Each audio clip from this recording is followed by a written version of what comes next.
স্বপ্ন দেখলে নাকি স্বপ্ন বাস্তবায়ন হয়।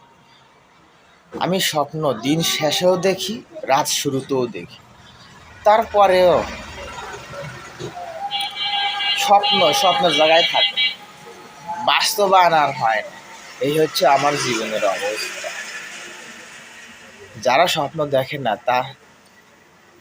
তারা ঠিকই তাদের বাস্তবায়ন সবকিছুই হচ্ছে। দিন শেষে স্বপ্ন দেখি, ঘুমের ঘরে স্বপ্ন দেখি, জেগে জেগে স্বপ্ন দেখি, কিন্তু সঠিক গন্তব্যে পৌঁছতে পারতেছি না। তার মানে সবই ঠিক আছে, আমার কপালে নেই। কপালে যদি থাকতো, বাস্তবায়ন হওয়া যেত। আর যদি আমার মনে হয় কি, আর একটা বিষয় আমার মনে হয় যে আমার যে লক্ষ্য, যে গন্তব্য, তার পিছনে হয়তো কোনো কারো হাত রয়েছে।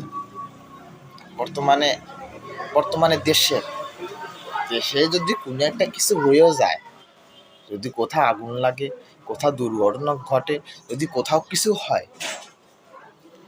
তার পিছনে কারো না কারো হাত থাকে।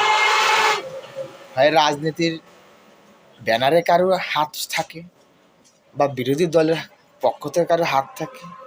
কিন্তু আমি তো স্বপ্ন ঠিকই দেখতেছি, এটা তো বাস্তবায়ন হচ্ছে না। এর পিছনে যদি কারো হাত থাকে, আল্লাহর রাস্তে ভাই, হাতটা সরা হালা, আর পিছন থেকে সরে দাঁড়া। সঠিক গন্তব্যে যদি পৌঁছতে না পারি, এই জীবনের কোনো মূল্য নাই।